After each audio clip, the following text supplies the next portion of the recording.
pueden decir si ya están viendo la presentación cuando salga. Ustedes saben, tiene una ventaja que trae muchas maneras en que ustedes se pueden comunicar. Entonces, una de ellas es que hay emoticones, caritas felices, eh, para que ustedes si pueden, hay manitos. Entonces, eso es otra forma en que ustedes pueden participar en la clase. Muy bien. ¿Todos bien están viendo la presentación o alguno no? ¿Sí? Muy bien. Muy bien. El libro de los Hechos es un libro muy interesante. El libro de los Hechos es un libro histórico porque narra los sucesos que van a acontecer después de que el Señor Jesucristo asciende al cielo. Entonces, todos los sucesos que vamos a ver en el libro de los Hechos son sucesos que pasan después de que el Señor asciende a los cielos. Pues al libro de los Hechos le colocaron el libro de los Hechos más o menos en el 180 después de Cristo. O sea, tomaron ese nombre, pero cuando nosotros comencemos a estudiar el libro de los Hechos nos vamos a dar cuenta que realmente ese libro debía llamarse el libro del Espíritu Santo o del obrar del Espíritu Santo. ¿Ok? Y vamos a preguntarnos, bueno, ¿y por qué? ¿Sí? Realmente, aunque le colocaron el libro de los Hechos de los Apóstoles, ni siquiera se nombran todos los apóstoles. Los apóstoles que realmente llevan la batuta en ese libro fue el apóstol Pedro, el apóstol Pablo, que más adelante todos nosotros vamos a tener la oportunidad de conocer un poquito más a este apóstol.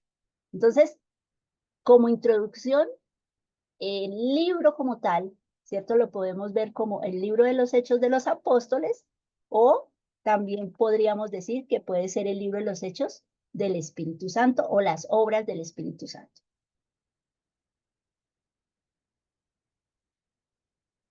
Este pasaje que está aquí, yo quiero que todos miren aquí la pantalla y se tomen un segundo para leer. Yo lo voy a leer, pero ustedes me siguen, por favor, visualmente. Ahí vamos a leerlo. Dice, porque las cosas que se escribieron antes para nuestra enseñanza se escribieron, a fin de que por la paciencia y la consolación de las escrituras tengamos esperanza. Romanos 15:4. Este pasaje es un pasaje bien interesante porque recalca la importancia de la palabra de Dios como aquella que es capaz, ¿cierto?, de afectar nuestra vida de una manera profunda. Pero también el pasaje demuestra una intencionalidad del Señor al haber dejado el registro escrito. Mire que a veces uno piensa que lo que está en el Antiguo Testamento, lo que quedó registrado y de pronto uno no le ve mucha coherencia, pero no es cierto. Dice que todas las cosas que se escribieron antes fueron para nuestra enseñanza. Entonces, el bagaje antiguo testamentario o veterotestamentario, como también se le llama a todo lo que es el Antiguo Testamento, todo ese bagaje, cuando nosotros tenemos un contacto, y por ejemplo, tan especial como ustedes, que lo han vivido o lo han visto, por ejemplo, en el proceso de estudiar el cronológico. Cuando estudiamos el cronológico, ustedes estudiaron toda una columna vertebral. Digamos que ustedes estudiaron la columna vertebral que va a sostener todo el conocimiento de que van a tener de Dios o que van a construir. Digamos que cuando comenzamos a hacer estudios como estos, ustedes van a estudiar hechos, tal vez en otras oportunidades van a poder estudiar las cartas apostólicas, romanos, ¿sí? Eso va a ser como la carne en ese esqueleto óseo que vieron. Sin todo el bagaje antiguo testamentario, pues nosotros no entenderíamos y comprenderíamos profundamente el significado y la potencia de la obra de Cristo. Pero como ya tenemos todo ese bagaje, entonces ahora cuando estudiamos un libro como este, lo que va a hacer es enriquecer y como ponerle carnecita a ese cuerpo y a esa enseñanza tan profunda que vieron en el cronológico. Por eso no podemos subestimar ninguna parte de las escrituras, porque cada parte de la escritura nos aporta en ese crecimiento que tenemos. ¿Hasta aquí tiene alguna pregunta?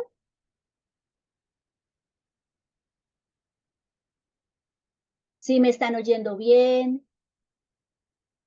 ¿Sí? Ok.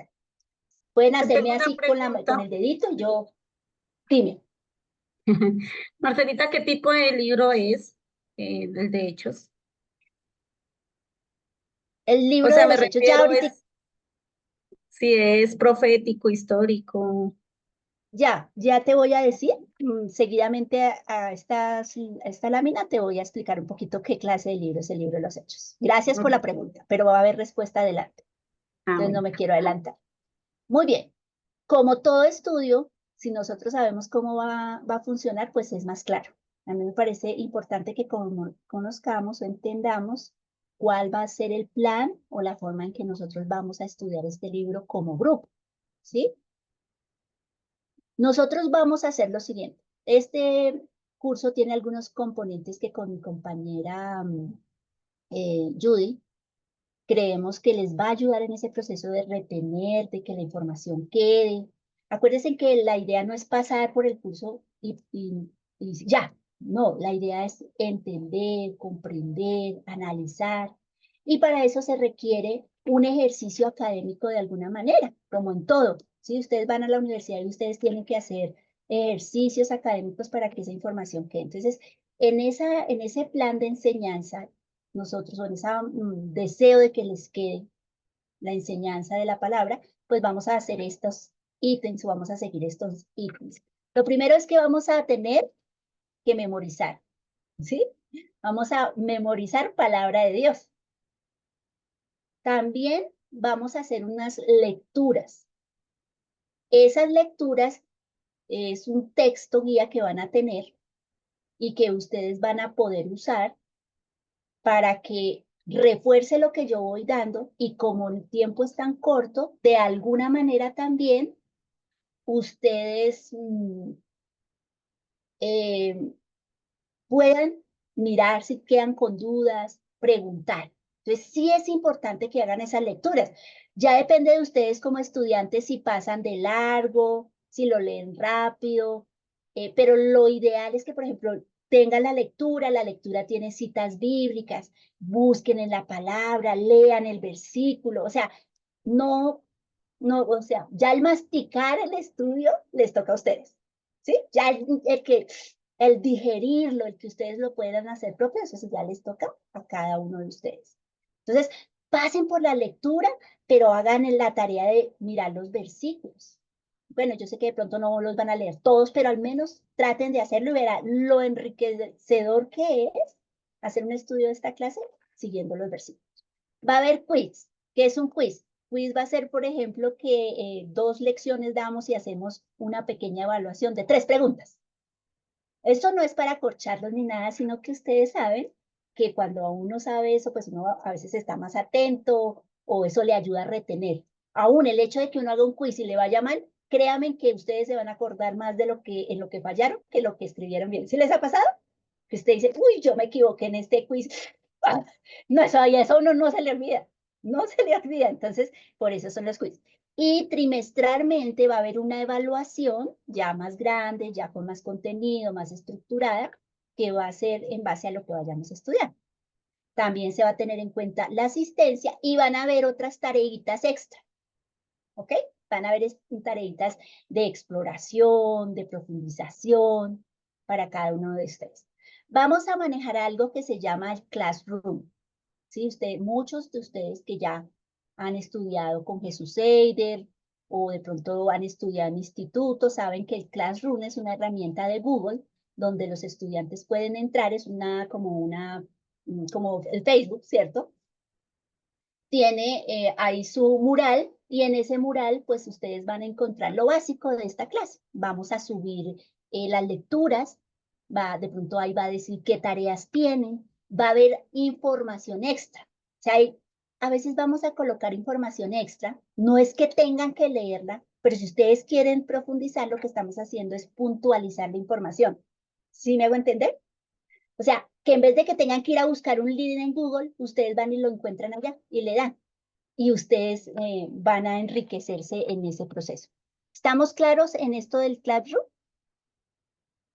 ¿Les parece bien? Señora, Si alguno se llega a embolatar, perdónenme en el término castizo, si alguno se llega a embolatar, si alguno no llega a entender cómo es el manejo, no tengan pena, no tengan miedo, nos dice. Y nosotros aquí con Judy tratamos de darles la guía necesaria para que lo puedan hacer. Bueno, creo que tienen alguna pregunta de cómo va a ser la forma o el manejo de la clase. Yo, Marcelita, una pregunta. ¿Cuánto tiempo en el año va a durar? ¿Dura todo este año o 6 meses? Sí, no, este estudio va para un año. Así que no se asusten y crean que lo van a poder hacer. Ok, gracias. No se asusten, crean que lo van a poder hacer. Y seguro que si tienen el deseo de crecer, Dios les va a dar la gracia para hacerlo. ¿Alguna otra pregunta? ¿O podemos continuar?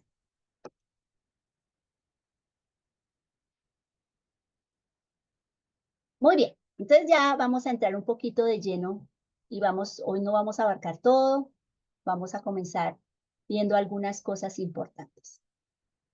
La primera pregunta con la que queremos comenzar este estudio y que queremos responder es ¿quién es el autor del libro de Hechos?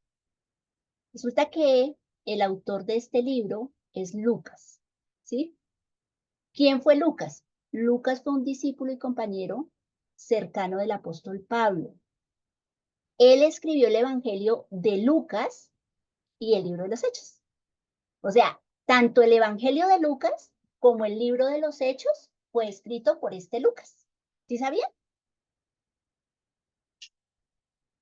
En la tradición antigua, realmente, antes de que organizaran el canon es todo el grupo de cómo la Biblia está organizada actualmente, ese libro es Lucas y el Evangelio y el libro de los Hechos permanecían juntos.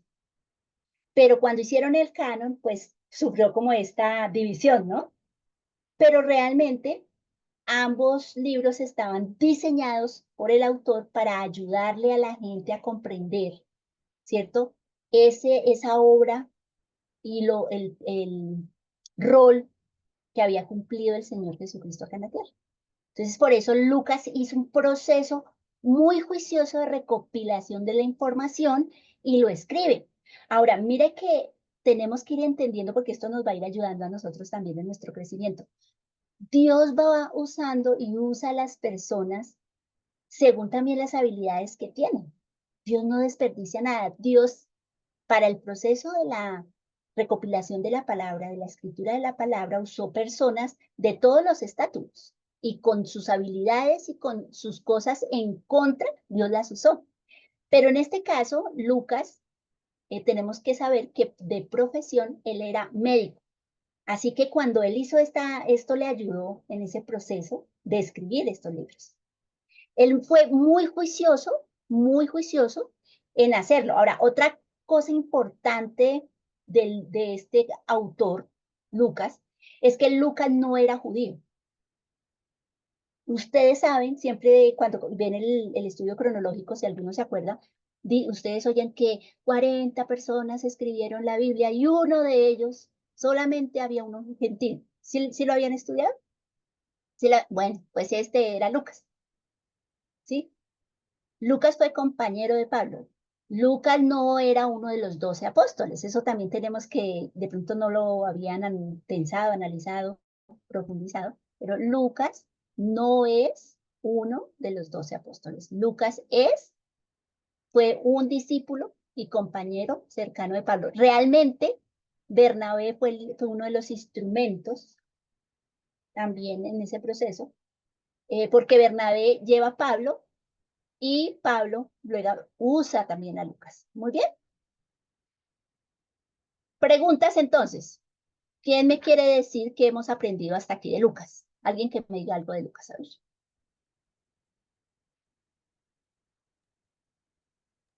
Era gentil.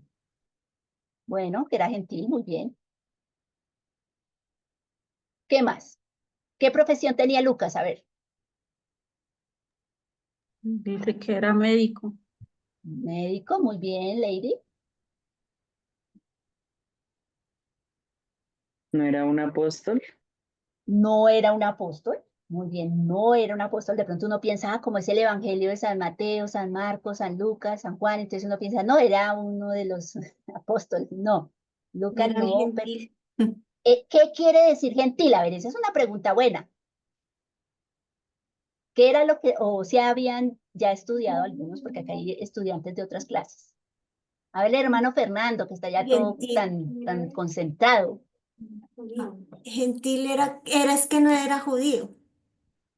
Y era, sí que o sea, eran los judíos y cualquiera que no fuera judío era gentil, ¿no? Ujú. Ah, le ganaron al hermano Fernando, sí, pero bueno. Exactamente. Un gentil era una persona que no pertenecía al pueblo judío. Es lo que, como nosotros decir, ay, ese es un extranjero, ¿sí? Ese no pertenece a la nación. Esa es la idea de gentil en la palabra de Dios. Cuando nosotros leemos en la Biblia un gentil, a eso se refería. Ahora le voy a corresponder a Lady su pregunta. Entonces, muy atenta, Lady. Este libro, el libro de los Hechos, es un libro transicional e histórico, escrito entre el 60 y el 62 después de Cristo. Eso es importante que lo tengan porque esto es pregunta para quiz. Esto que está aquí es pregunta para quiz, entonces los que están ahí tomando apuntes, pongan ahí nota, esto puede salir en el quiz. El libro de los Hechos es un libro transicional e histórico, escrito entre el 60 y el 62. ¿Por qué es un libro transicional? ¿Por qué decimos que el libro de los Hechos es un libro transicional? Resulta que este libro muestra un cambio de dirección de parte de Dios en cuanto al... ¿Perdón?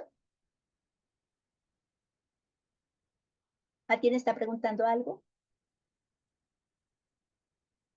No, creo que no preguntaron nada. Perdóname, Ah, Marcelita. ¿Yo te devuelves una, please? Es que me faltó para tener clarita una fecha, porfa.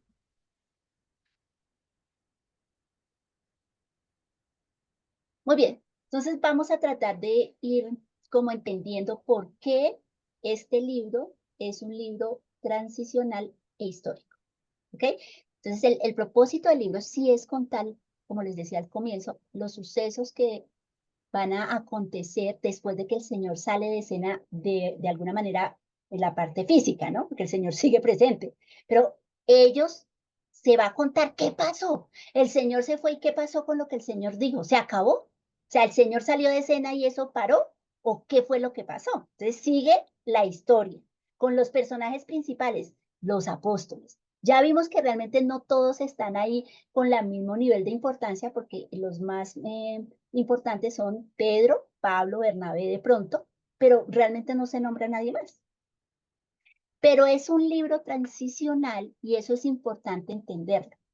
El libro de los Hechos no sirve para sentar de alguna manera una doctrina. Tiene que uno tener cuidado con sentar ciertas doctrinas o sacar ciertas enseñanzas y plantearlas como doctrina para toda la iglesia, porque por ser un libro transicional, hubo cambios y hubo sucesos que Dios permitió, pero que no necesariamente tenían que repetirse. ¿Ok? Eso es importante, muy importante que entiendan, porque por eso muchos otros contextos cristianos, otras iglesias, eh, se basan en hechos que debieron pasar o que pasaron solo en ese momento y los toman como doctrina y por eso es confusa. Es transicional otra vez porque Dios va a hacer un cambio y como lo están viendo ahí, Es un cambio porque Dios venía trabajando con la nación de Israel como portavoz, ¿sí? Es decir, Dios había formado a Israel, acuérdense que él llama a Abraham y le dice que a través de él iba a ser una nación y que esa nación iba a venir la simiente y que esa simiente iba a ser de bendición para todas las naciones. El legado o el trabajo o la labor que Dios le había entregado al pueblo de Israel era llevar ese mensaje, anunciar ese mensaje, pero desafortunadamente vamos a ver que ese portavoz falló en ese proceso. Así que Dios va a tener que levantar a otro portavoz, que es la iglesia. El propósito del libro es interesante. Resulta que nosotros, hoy siglo XXV, ya tenemos todo el compendio de la escritura o la Biblia, como la conocemos todos nosotros. Pero resulta que cuando suceden todos estos eventos y está pasando toda esta transición, pues no estaba sino el Antiguo Testamento y Dios levanta a los apóstoles y ellos son los que, o a través de ellos es que Dios va a formar el Nuevo Testamento. Es a través de ellos y de todo lo que ellos van a recopilar y de todas las enseñanzas que Dios le va a dar que se va a formar el Nuevo Testamento. Así que realmente en el momento puntual histórico donde ellos estaban, pues los apóstoles, por así decirlo, eran la palabra de Dios en ese momento. ¿Sí? Ellos eran los que estaban sentando toda la información que nosotros luego vamos a ver en Corintios, en Éfesos, en Gálatas, en Tesalónica. Todo eso viene de los apóstoles. Por eso el Señor tiene que hacer algo. Vamos a ver que los apóstoles hacen una serie de señales milagrosas, poderosas. Vamos a ver que ellos levantan enfermos, resucitan muertos, ¿sí? Son mordidos por serpientes venenosas o picados, no sé cómo se dirá, pero lo cierto es que esos hechos o esos eventos demostraban que estos personajes estaban respaldados por Dios, ¿sí? Que Dios estaba con ellos, que el mensaje que ellos estaban dando realmente sí venía de Dios, porque es todo este movimiento, todo este cambio, no era un cambio fácil de aceptar para los que estaban en ese momento. Entonces, vamos también a ver que quien va a dirigir esa transición es realmente el Espíritu Santo, ¿sí? Entonces, el libro de los Hechos sí muestra de una manera especial ese obrar del Espíritu Santo. El Espíritu Santo es Dios, el Espíritu Santo siempre ha existido, ¿sí? Es uno con el Padre y no, como dice mi esposo, uno no tiene una figura gráfica para poder enseñar una verdad divina. O sea, a veces quisiéramos tener un gráfico, como a mí me encanta, yo soy muy visual y por eso a mí me fascina hacer toda esta clase de imágenes, les cuento. Porque para mí la información entra por los ojos, tal vez, lo siento si a alguno no le gusta así esa forma de enseñanza, porque puede ser diferente, ¿cierto? Todos tenemos una forma de aprender diferente, pero yo soy muy visual, entonces a mí me entra la información visual. Pero a veces queremos representar gráficamente la unidad del Padre, el Hijo y el Espíritu Santo, pero es algo peligroso, porque estamos hablando de la deidad. ¿Sí me hago entender? Explicar la deidad en términos humanos puede ser peligroso, porque uno se puede quedar con el gráfico mental y limitar a Dios, ¿sí? Quitarle su gloria de cierta manera. Pero lo cierto es que el libro de los Hechos, como es la palabra de Dios, sí nos va a mostrar tangiblemente unas características y un obrar del Espíritu propios, del Espíritu Santo. O sea, yo podría decirles lo siguiente: el Espíritu Santo convence de pecado, de juicio, guía, acompaña, fortalece. Eso es lo que el Espíritu Santo hace. Pero el libro de los Hechos lo demuestra tangiblemente. Es la evidencia. O sea, cuando uno quiere creer algo, uno tiene que mostrarle las evidencias. Entonces, uno cuando ya estudia el libro de los Hechos y le dicen, mira, ¿Cuál es el obrar del Espíritu Santo? Y te dan una serie de versículos. Ah, pero es que yo ya tengo el contexto. Yo vi al Espíritu Santo animando a los apóstoles. Yo vi al Espíritu Santo consolando a los apóstoles. Yo vi al Espíritu Santo exhortando a los apóstoles. Y eso lo enmarca el libro de los Hechos. ¿Vamos bien? Muy bien. Entonces, si quieren, levanten las manos un segundo para que ahí refresquen. Todos, por favor, levanten las manos. Todos, eso. ¿Todos ya le levantaron? Relájense un poquito, porque yo sé que estar ahí pendientes no es fácil. ¿Listo? Bueno, continuemos.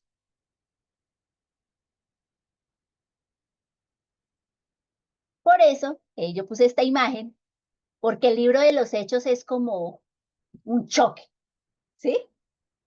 Es un choque porque la palabra de Dios, yo quiero ahí que el hermano Fernando ahora sí que no pudo la vez pasada, leas Corintios 5:7, está escrito ahí en la imagen.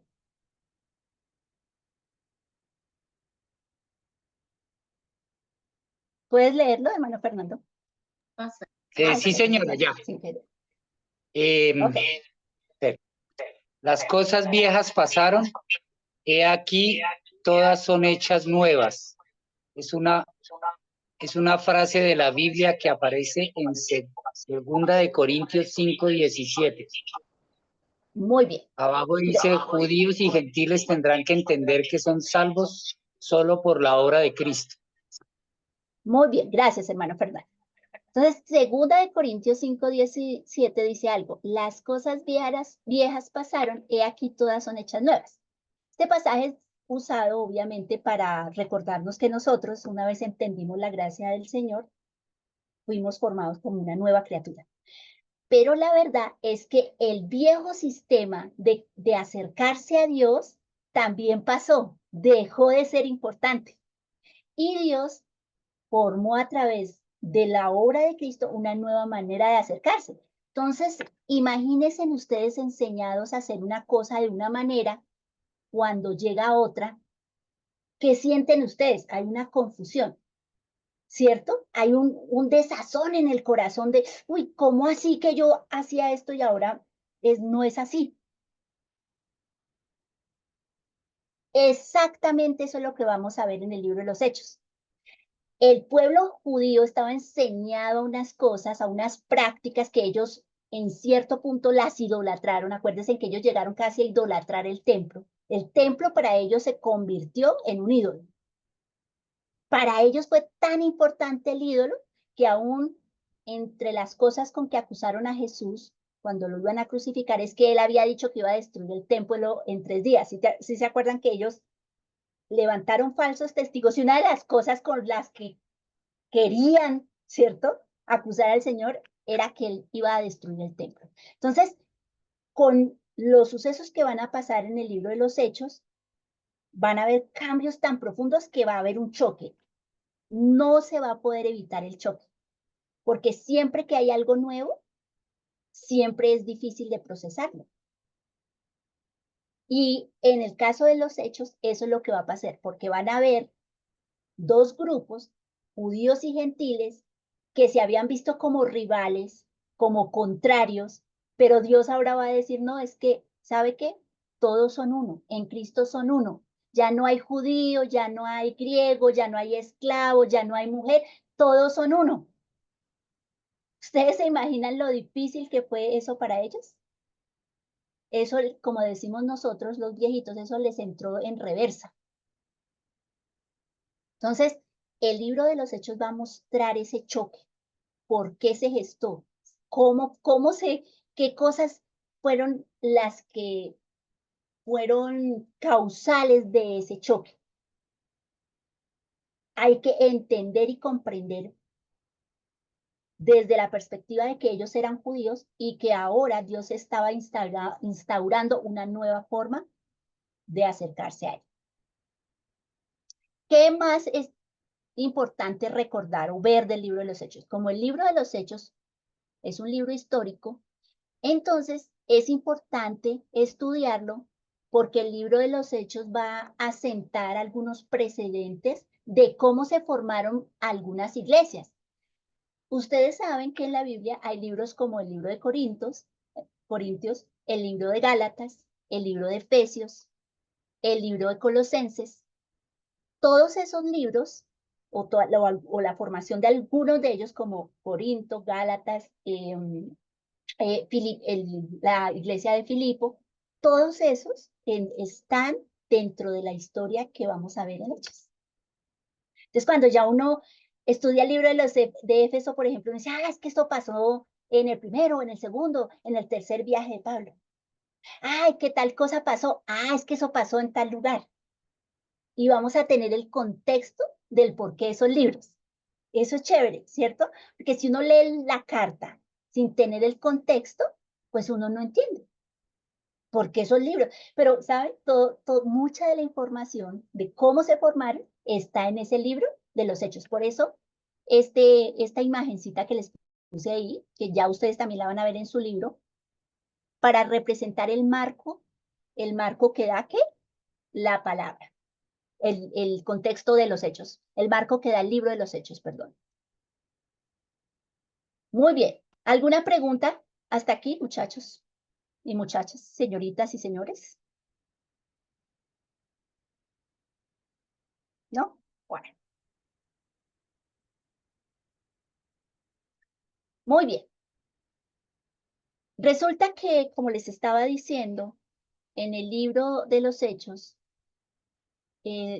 marca la llegada del Espíritu Santo. ¿Cómo así la llegada del Espíritu Santo? Dirán algunos, luego el Espíritu Santo no es Dios, luego el Espíritu Santo no ha estado siempre. Sí, Él ha existido siempre. Cuando nosotros leemos Génesis, ¿cierto? Dice que en el principio el Espíritu de Dios se movía sobre la faz de las aguas. O sea que el Espíritu Santo, por ser Dios, siempre ha existido. Pero el Espíritu Santo, en el libro de los Hechos, va a venir a trabajar de una manera especial en aquellos que son parte del pueblo de Dios, o que en el libro de Hechos es donde se va a conocer lo que es la iglesia.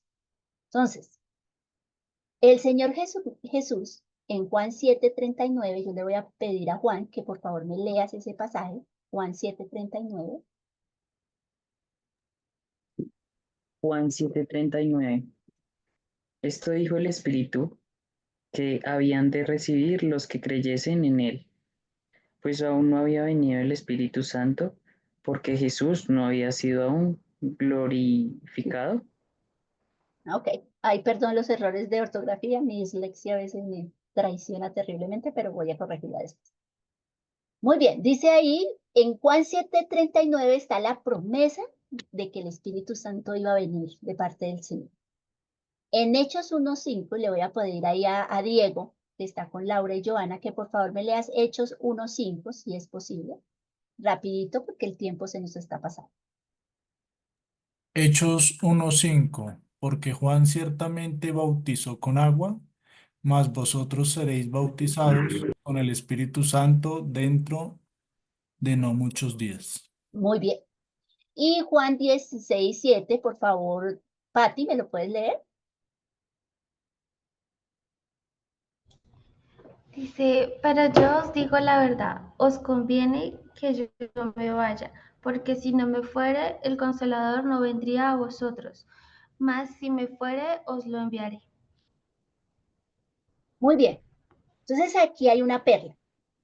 Resulta que mientras estuvo el Señor Jesús físicamente con los apóstoles, pues no había necesidad de que el Espíritu Santo, digamos, estuviera de la manera que va a estar con el creyente. Otra vez, no es que el Espíritu Santo no existiera antes, pero en el libro de los Hechos, cuando hablamos de la llegada del Espíritu Santo, cuando hablamos del día de Pentecostés, que fue un evento, un suceso especial, único, no repetitivo, donde digamos que Dios permitió ese evento sobrenatural para recalcar el hecho que el Espíritu Santo iba a comenzar esa nueva forma de actuar en el creyente.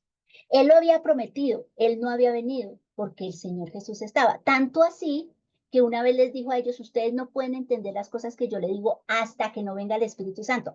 Habían cosas espirituales que el Señor les enseñaba a los apóstoles, a sus discípulos en ese momento, que ellos no podían entender porque esas cosas solo las entendemos con el Espíritu Santo. Solo el Espíritu Santo es el que permite que entendamos cosas espirituales, y eso lo van a ver en libros como Corintios o Efesios, ¿sí? Pero era importante que el Señor Jesús terminara su obra para que el Espíritu Santo viniera a estar y morar, que es la nueva forma en que lo va a hacer en el creyente. ¿Cómo así la nueva forma? ¿Por qué nueva forma? Porque decimos que si el Espíritu Santo estaba, ¿cuál fue ese proceso? Bueno, aquí vienen mis imágenes para tratarles de ayudar a comprender un poquito de eso. Recibo ideas y lo ven muy flojo en la imagen, pero espero que me entiendan. Entonces, el Espíritu Santo, como Dios, existía. Eso ya lo tenemos todo claro. Él obraba en el Antiguo Testamento de la siguiente manera. Él venía, acompañaba y capacitaba al creyente. O sea que el ejercicio del Espíritu Santo era más de afuera hacia el individuo o el profeta, la persona que Dios quería que él obrara. Él venía y acompañaba, capacitaba. Hay dos pasajes muy lindos que nos pueden anotar. No, hay muchos más, pero al menos para que les quede a ustedes una evidencia bíblica, es Éxodos 31, 1 al 6 y el Salmo 51, 11. Comenzaré explicando un poquito esa diferencia de cómo obraba el Espíritu Santo en el Antiguo Testamento. En Éxodo 31, 1 al 6, el Espíritu Santo vino y capacitó de una manera especial a las personas que hicieron el tabernáculo. Dice que Él les dio las habilidades a los orfebres para hacer las cosas. Entonces Él vino y de alguna manera especial permitió que esa persona pudiera hacer ese requerimiento que Dios le pedía en cuanto a la construcción de las cosas del tabernáculo. Pero, por ejemplo, en Salmo 51, 11, David dice así: Señor, no quites de mí tu espíritu. Porque el Espíritu Santo, si la persona se rebelaba contra Dios, era desobediente, le faltaba al Señor en algo, el Espíritu del Señor se apartaba de él, no estaba más con esa persona. ¿Quién de ustedes me puede decir un personaje famoso el cual el Espíritu del Señor se apartó de él? Ustedes lo estudiaron y les voy a ayudar. Cuando estudian la lección de la historia, ¿cierto? Ahí hay 3 reyes. Se lo voy a facilitar más. ¿Cuál de esos 3 reyes fue?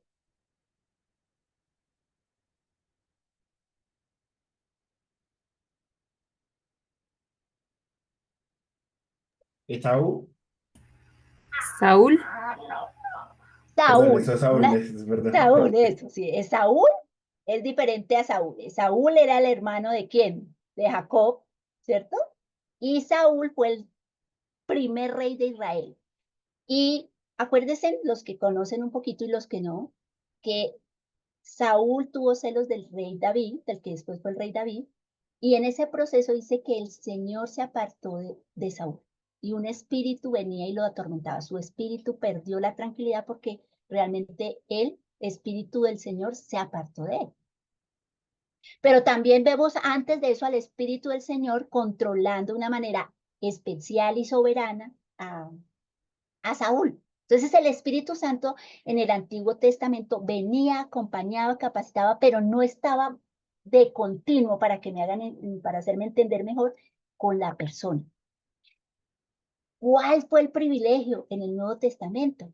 Que el Espíritu Santo, cuando hablamos del bautizo, y se acuerdan cuando vimos el bautizo, que el bautizo era colocar una prenda de vestir como en tinte, cuando ustedes estudian el bautizo, ¿sí? Que ponían una prenda y la prenda salía del color. Bueno, también tiene el sentido de colocar, de poner algo. Entonces, el Espíritu Santo fue colocado en el creyente. Ahora, el Espíritu Santo no viene a morar en ustedes de a poquitos. En Nelly, por ejemplo, Nelly no tiene un 20% del Espíritu Santo o un 30% del Espíritu Santo. Ni Juan tiene un 15%, ¿sí? ni Alejandra un 25% del Espíritu Santo. No. Si Él es Dios, imagínense a Dios, y esta parte yo no la voy a explicar porque es sobrenatural y divina. El Espíritu Santo vino a morar en cada uno de nosotros, como su iglesia. Por eso ese hecho de venir a morar en nosotros es lo que va a hacer que nosotros seamos la iglesia del Señor, la morada del Señor. Debiéramos sentirnos felices de tener ese privilegio de saber que el Espíritu de Dios mora en nosotros. Esto no todos lo tienen. No todos los seres humanos nacen con el Espíritu Santo. El Espíritu Santo solo lo tenemos los hijos de Dios y Él viene a morar en nosotros. Romanos 8:9, ¿quién me falta? Lady. Ese sí no está, le quedó difícil. Espero que tenga Biblia. Le tocó buscarlo. Romanos 8:9. Vamos a ver esta muchacha cómo va con esa Biblia.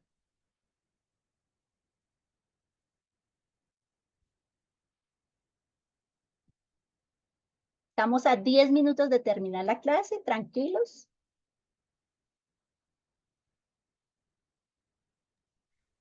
¿Ya lo encontraste, Ladycita? ¿No? Está en el Nuevo Testamento. San Mateo, San Marcos, San Lucas, San Juan, Hechos y Romanos. Ya pasé Hechos. Y Romanos, sigue, capítulo 8, versículo 9. Espérame.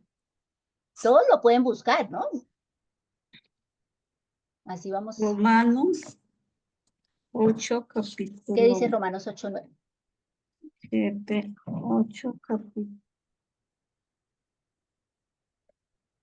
Más vosotros, sí. Más vosotros no vivís según la carne, sino según el Espíritu. Si es que el Espíritu de Dios mora en vosotros. Y si alguno no tiene el Espíritu de Cristo, no es de él. Muy bien. Entonces, mire que la palabra misma dice que si el Espíritu de Dios mora en nosotros, nosotros somos de Cristo. Somos suyos. Por eso más adelante vamos a ver y en otros estudios que es como un sello. El Espíritu Santo es el sello de que nosotros somos hijos de Dios. Por ende, esa verdad preciosa de que cada uno de nosotros tiene el Espíritu Santo hace que el conjunto de todos nosotros forme ese concepto de iglesia, de unidad. Somos uno, no porque tengamos que pensar iguales, no porque nos tengamos que reír igual, pensar igual, movernos igual, no. Somos uno porque todos nosotros tenemos el Espíritu de Dios morando en nosotros. Y eso es lo que nos da unidad. Y eso nos permite tener una identidad propia. Cada uno de nosotros en cosas somos únicos, pero la unidad espiritual, esa unidad como iglesia, como cuerpo de Dios, la da el Espíritu Santo morando en nosotros. Por eso debemos conservar esa unidad. Debemos recordar que eso no es algo que nosotros podamos destruir, ni siquiera, ¿sí? Espiritualmente hablando, eso fue algo que se nos dio. Somos uno porque el Espíritu Santo mora en nosotros. Y cuando el Espíritu Santo viene a morar en un creyente, Él no se aparta. No es como en el Antiguo Testamento, que venía y se apartaba. No, en ocasiones no. Él siempre va a estar en ustedes. Siempre va a estar en mí. Nunca me va a dejar. Entonces, vuelvo y recalco lo importante de entender por eso que el libro de los Hechos es un libro transicional de cambios que se van a ir estableciendo en una nueva forma en que Dios se va a comunicar, que es la iglesia. ¿Por qué? Daniel Felipe, ¿puedes leer ahí, por favor, este párrafo que está ahí la imagen? Se debe diferenciar entre narración y doctrina. Cuando algo es doctrina, se encuentra en otras partes de la escritura. Muy bien. Entonces, para saber si algo nos atañe hoy día, debemos encontrar un versículo, un pasaje que esté en otras porciones de la escritura que ratifique esa verdad de los hechos. Si está solo en los hechos, entonces se queda en los hechos. No lo vamos a coger y no lo vamos a aplicar a nosotros como iglesia. Y eso es lo que vamos a ir tratando de diferenciar. Este libro les va a ayudar después a entender por qué en Corintios tenían problemas, por qué estaba pasando lo que estaba pasando. Y vamos a ver que muchos de ellos no estaban entendiendo muy bien ese obrar del Espíritu Santo. Estaban confundidos porque era algo nuevo para ellos. Pero el libro de los Hechos nos va a ayudar a comprender todo ese obrar del Espíritu Santo. Muy bien. Entonces, importantísimo, el Espíritu Santo viene a morar en el día de Pentecostés. Hay un cambio, una nueva forma de actuar de Dios. Ahora la iglesia va a ser el protagonista. El Espíritu Santo no se va a apartar del creyente. Hay otros bautizos que se nombran, dice, de fuego, que generalmente toca tener un poquito de, o entender esos términos. No les voy a explicar eso porque eso está en el contenido que van a leer. Van a ver que hay un bautizo del Espíritu y bautizo de fuego. ¿Sí? Van a leer ustedes qué diferencia hay, por qué se habla de un bautizo en el Espíritu Santo y también hay un término bautizos en fuego. Y eso lo van a encontrar allí en el classroom que les dejamos, la información. Tarea. Esta es la tarea. Entonces, ¿qué es la tarea para ustedes? Leer el libro de los Hechos en su totalidad o escucharlo. Mientras ustedes van cocinando, mientras ustedes van manejando, mientras ustedes, si lo quieren escuchar. Y si no, leen. Mire, si se meten en el cuento, eso es libros lo atrapan a uno y uno no, al contrario, uno como que no quiere terminar. Entonces, léanlo cuando estén tranquilos. Pueden leerlo una parte, otra parte. En realidad, estos libros es mejor leerlos de chorro, aprender a leer un libro de estos de chorro, de largo, en su totalidad, te da una visión más panorámica. Sí, la visión panorámica y tú vas a entender mejor. Pero si es muy complicado, pues hazlo según tu conveniencia. Pero esta tarea tiene un plazo yo voy a enseñar hoy, Judy va a enseñar la próxima clase, entonces tienen como gabelita para leer. Pero tienen que leer las páginas del texto guía que les dejamos de la 1 a la 11. Páginas 1 a la 11 del texto guía que les vamos a dejar. Es importante que lo lean. Ya les di a ustedes todo el instructivo de lo que deben hacer. Judicita va a mandar un link. Amiga, ¿me haces el favor? Ya lo envié. Este link que les acabamos de enviar ahí en el WhatsApp es el link del Classroom. Y en este Classroom, voy a mostrarlo aquí. Este es el del profesor, pero a ustedes les va a salir uno muy similar. Va a salir prácticamente todo esto. Y ahí dice acá, mírenme acá en la pantalla todos para que copien lo que les estoy diciendo. Aquí dice lectura del libro guía. Ustedes dan clic ahí. Ahí está el material.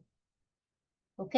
Otra vez, voy a ir para atrás. Le dan clic acá y el material va a salir. Y que ustedes lo abren y ahí está. ¡Tarán! Van a leer esas páginas. Van a encontrar con más detalle todo, de pronto, lo que yo les enseñé. Quiero que aquí hay algo que me gusta mucho, esta parte, el cambio, los cambios de enfoque en el libro de Hechos, de comunicación, de énfasis y de enfoque. Eso puede ser también un poquito para el examen. Pues ya hay dos cositas que más o menos les he dicho que es para el examen. Bueno, amados hermanos, Marce, ¿me muchas gracias. permites? Entendimos. Dime. Cuando ingresen al enlace del Classroom, dice, hay como una ventanita azul donde dice unirse a la clase. Entonces, ustedes le dan clic porque si no, al inicio le aparecerá otra clase, dirá romanos o otra cosa. Pero al momento de que se unan, de que le dan unirse a la clase, entonces van a entrar directamente a todo lo que es el Classroom del libro de los Hechos de la clase que estamos realizando. Creo que para unirse sí tienen que estar ligados a una cuenta de correo de Gmail, si no estoy mal, o cualquier perdón, ahí sí no tengo esa inquietud, Judy. Pues El Gmail. Sí, deben estar unidos a una cuenta de Gmail. Entonces es importante que muchos de nosotros tenemos varias cuentas, entonces que sea de Gmail. Abren ese link con su cuentita de mi Gmail, ahí está la información. Otra vez, este estudio es un estudio para que ustedes disfruten. Entonces, los veré el próximo jueves. Que el Señor me les bendiga. Cualquier inquietud, voy a dar 5 minutos de espera en el WhatsApp, espero. Si me quieren preguntar cualquier cosa, ahí recibo sus inquietudes. ¿Listo? El Señor me les bendiga, les amo mucho. Gracias por su atención. Chao, Marcelita, gracias. Muchas Chao, gracias, chao. Marce. Marce. Muchas gracias. Gracias. Hasta luego. Muy amables. Bien. Gracias. Gracias. Gracias.